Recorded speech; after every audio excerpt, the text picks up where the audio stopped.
Let's talk about drones for a minute. So you want to buy a drone. Maybe thinking of being a photographer, maybe thinking of opening your own drone business. I can't speak for all drones, but I can speak for mine. The Inspire 2.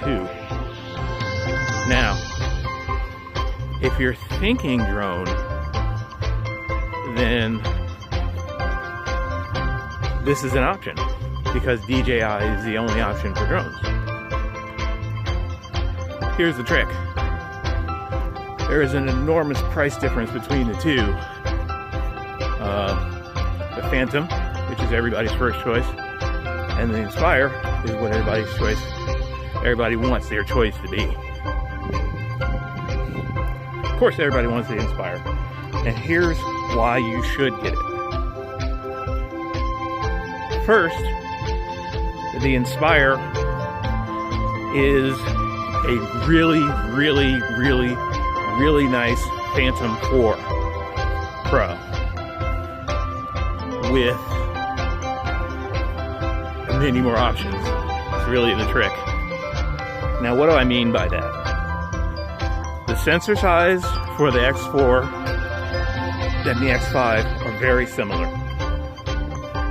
The X5 has interchangeable lenses, which opens you up for much more cinematic work. If you are doing industrial drone, then you will really appreciate what makes this a really nice Phantom 4 Pro. Dual batteries, dual IMUs, dual compasses, large form factor. The difference of driving in a Volkswagen Beetle would be the Phantom 4 to driving in an 84 Lincoln Town Car. It's a very different deal. One is exceedingly more stable with high winds in unpredictable situations. But the Inspire is enormous. Don't get me wrong, but it is the tool of choice. The Phantom 4 Pro is nice, but it's still in that toy range. It's just outside of the toy drone range as far as flight capability. There's a reason the Inspire is so big. Now, the loss or lack of in size and portability you make up for in jobs you won't lose because it's a windy day or it's drizzling a little bit. Self-heating batteries, dual batteries, things not falling out of the sky. I had a battery die in the sky, and it just flew home on the other battery. It was simple, and it was very simple. So what we're doing today is we're going to, we bought a freaking tripod. We're gonna just look at the camera differences between the X4S and the X5S. Let's get set up.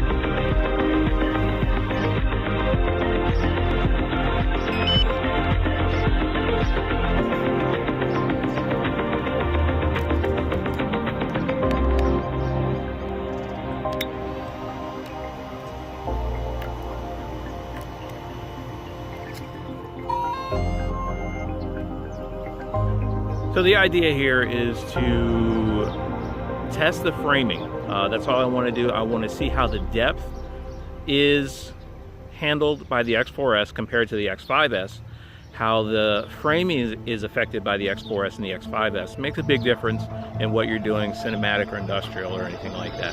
So what we're going to do is we're going to look at this area here where that guy's down there skating, and we got the flagpole, we have the curve of the what we're going to be looking at for reference is the curve of that fixture in front of us.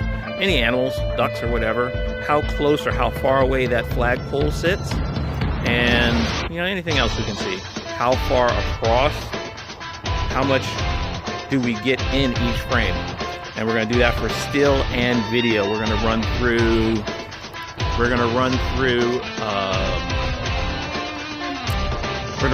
all the different apertures. And the X4S, I believe, is an 8.8, and the X5S with the stock lens, the kit lens is 15 millimeter. So we're going to run through that and find out it's not really about which one is best. It's about what each one can do for you. So let's get into it. Oh, I should have brought a tripod. Alrighty, let's get set up here. Going through the menus, just start this thing out. Let's make sure everything is on a level playing field, that everybody's working on the same page. We'll go ahead and these are my settings that I just was using. Change everything to 16 by 9.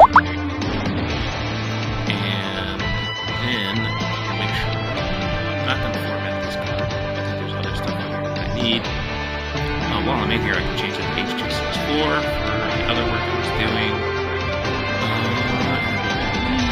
I'm going to go to 24 frames a second.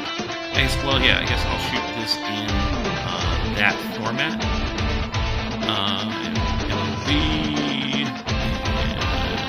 Sunny, 24 frames a second. JPEG RAW, because we're doing a thing on pictures. We'll make sure all that's -1. And back to work. We'll get in here to the main settings of the camera itself. What I want to do in here is turn on my focus peaking. I don't know why I turned that off, but it is off. Okay, and let's see here. Let's go through all my settings. I tend to go through every setting I set it up as if it's the first day of using the drone. I like to go through every possible setting, which I'm not going to do here, but just a drone tip. Every job, every setting, every time. I don't want to be left out in the cold because I was shooting in H.264 and I was supposed to be in H.265, and just like to make sure.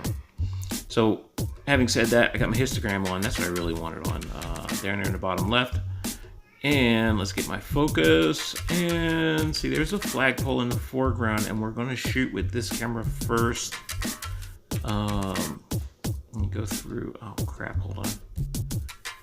I'm in manual mode, and now we're going to go to 8000. Let's get a baseline image, and let's see what, now it's a really good reflection on that water there. I'm going to take a couple of baseline images, and what I'm going to do is we're going to go through, during the course of this video, we're going to go through all the settings and every potential frame possibility. That's going to make a super long video. So what we're going to do is we're going to cut that down. I'm going to give you the top, the middle, and the bottom. The top exposure, the bottom exposure, the highest aperture, the middle aperture, and then the bottom aperture. And then we'll go to the actual video itself with a f4 with an ND filter. Give me a second and we'll get back into this. I'm going to pause here for a second and make sure that's recording. 1.7 looks awful. We got subjects, so let's get through these.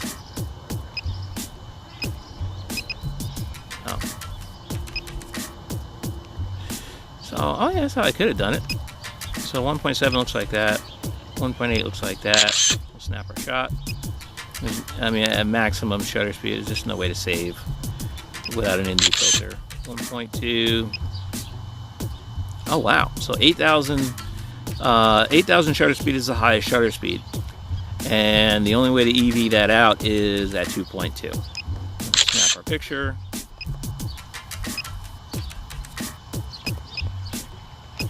Actually, 8,000 is too much at 2.5.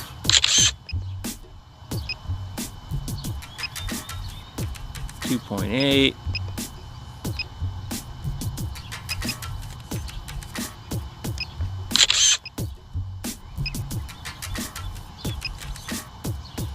Three 3.2.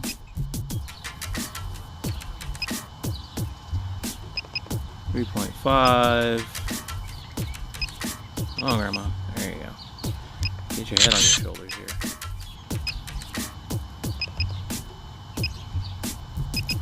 You know what I haven't heard from in a little while? Mr. Trump. I haven't heard any news from him in a couple of days.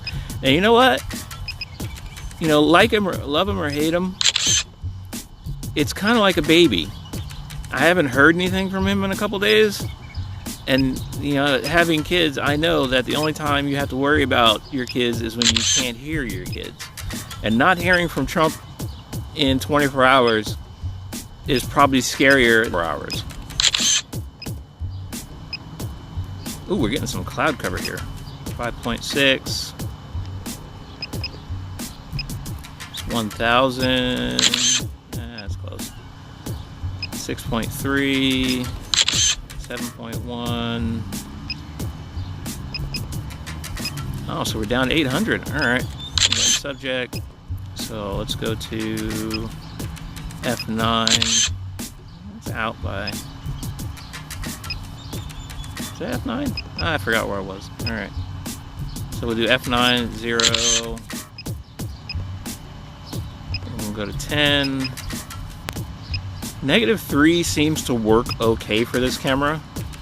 I never really shoot. I'm shooting at 0 EV for now because of what we're doing. But I always shoot a little under with this, with the X4 and the X5. So I believe it's a processing thing where the pictures are processed a lot lighter than what you see on the screen or what the meters will tell you. And this isn't giving me a 0, so we're just going to go with the -3 here. And that's F11. So these pictures for the Inspire 2 tend to come out very light. Focus here. F13. And I always shoot video and film, video and stills, a little under, a little darker. 14, F16, Sunny 16. All right, EV0. Make sure I got my focus. There's my subject. There you go. Got it. I think 16's it. Did I get 18? No, I don't get 18 with this. And that's it. That's the range of focus without an ND filter. Now what we'll do, without moving the drone or moving the camera, I'm going to remove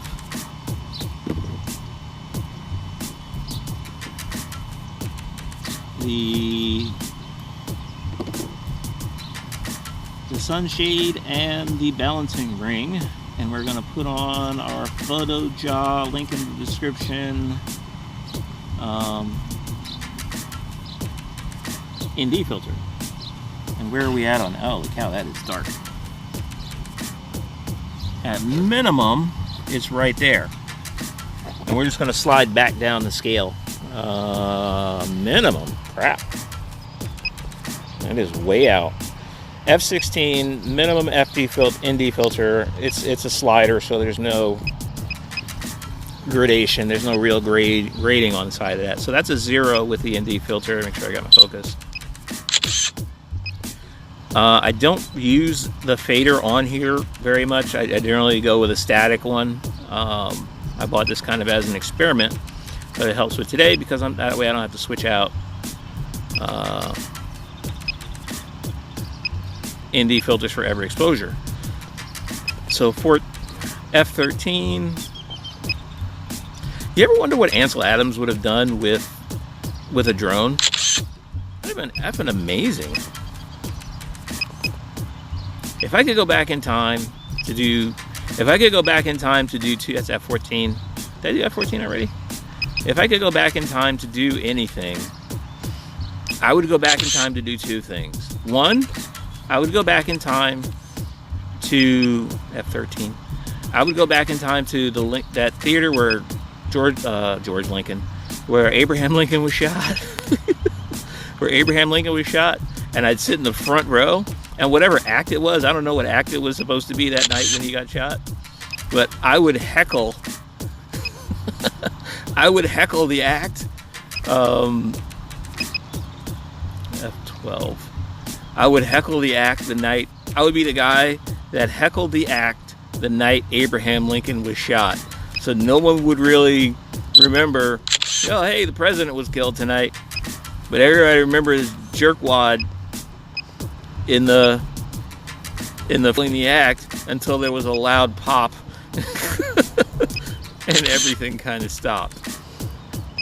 And the second thing I would do is I would go back in time and F9. I would go back in time and I would give Ansel Adams a drone. And here, try this. And first he'd say, what is it? And then I tell him it's a flying camera. And I explain to him how to use it. And I just let him go in the woods. That would be awesome. Anyways, we're down to F7 here. 7.1. And EV0. And we are shooting video here, so it's very possible. Hopefully it's recording my voice. If it's not, I'm going to be kind of upset about that. What was that noise? EV 7.1. Did we do 7.1? I don't remember.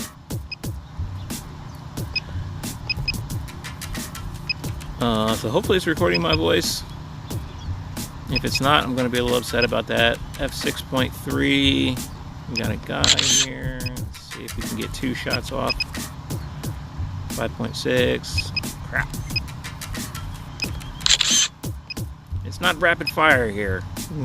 Manual photography. Manual photography is a very different animal.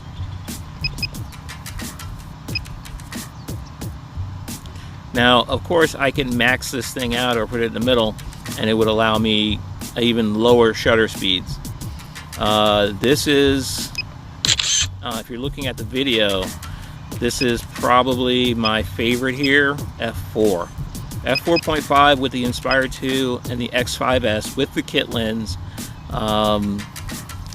seems to have the best results. And we'll come back to that once I get through, because right now it's set to minimum, so 640 is the shutter speed.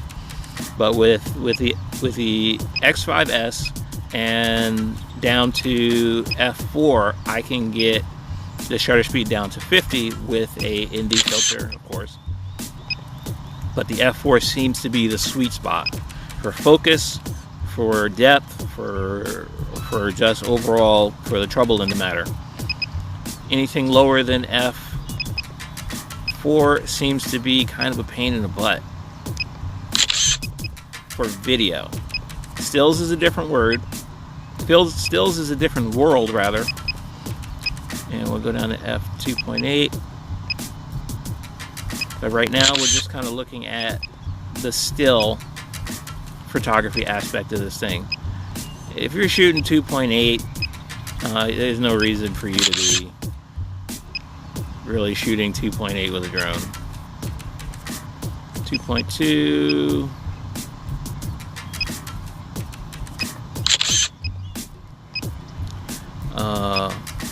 Yeah, it's a good question. I haven't heard from Trump in a couple days, and that's kind of scary for me. I think him being quiet is probably f1.8, 1.7 is probably a little scarier, and that's the minimum for this. Is a little scarier than. Oh wow! What is that thing?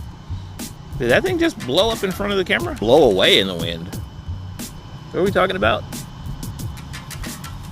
Oh yeah, f1.7 is the bottom for this thing. Now we're going to go back up to f4. Now f4 at this setting, 4.5, seems to be the sweet spot for the kit lens. And see, this is when people say, oh well, which one is the best? There is no best. There is best for what you're doing. And the best for what you do with the kit lens, with the FF. I'm going to slide this fader down to the ND filter. Sometimes it's called a fader. I'm going to slide that down until I get a good look at 0 there. We're going to go past it, and we're going to come back just to make sure. And 0. F4 at 0 seems to work out, but it's very dark. You can't. You have to change your shutter speed if you turn into the sun. If you're doing a shot that's facing away from the sun, This seems to be the sweet spot where you get the fewest zebras and whatnot. All right, back to the lab.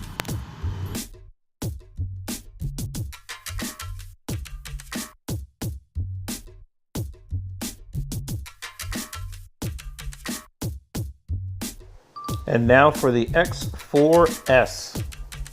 See how good it does in comparison, at least with video. Video and an F11. And then we'll bump that down to, we'll go to the minimum with a 2.8. And at 2.8, the shutter speed is just insane to get good exposure, to get to 0. Now, if I'm shooting, normal film, I'm down to the 50 ISO.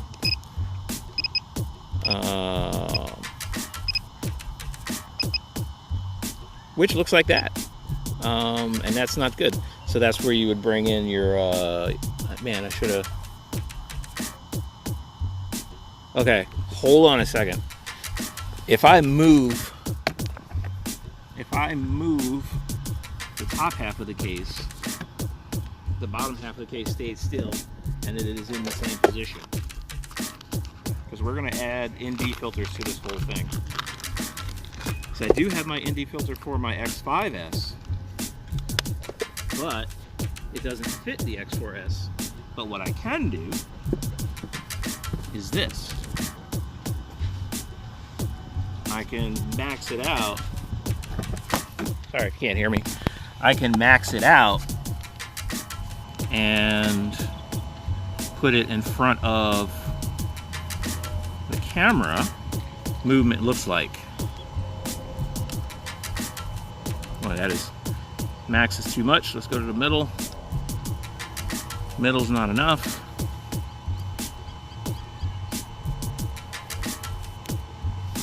There you go.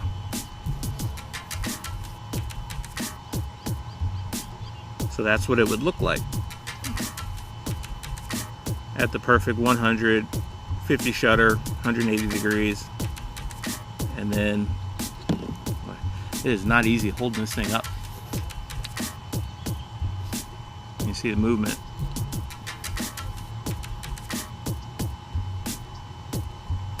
Now, X4 is going to give you a little bit more in the way of field of view. Anyways, that's the experiment for today. I hope you learned a little. I sure did. I learned not to edit videos when you are tired and or hungry. Anyways, love you guys for tuning in. We'll have more for you tomorrow. Thanks again. Have a great night. We'll talk to you soon. Bye. Okay. Now, this is really just meant to give a general overview of what the lenses are capable of and field of view, not so much focus or anything. I don't like the way this software processed the still photos. They look, I don't know, fuzzy.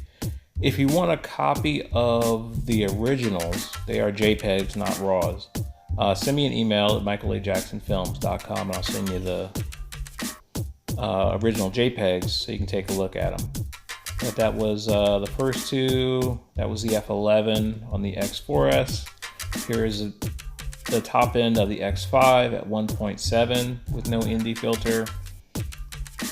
And coming up is the X5S at f9, about the middle, with no ND filter.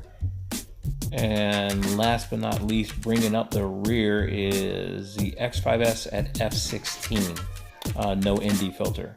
It's, like I said, this is not a focus test. This is a field of view. How much are you going to get in each frame? Obviously, at an 8.8 millimeter, the X4S is going to give you a wider field of view, and the X5S is going to be a little bit more narrow. This was shot with the X4S, I believe. But just a comparison, if you're thinking of buying the Inspire 2 or any of the other drones that use the X4S and the X5S, those are your options. Anyways, thanks for tuning in. Please like, subscribe. More great content coming down the road. Have a great night, and we'll talk to you soon. Bye.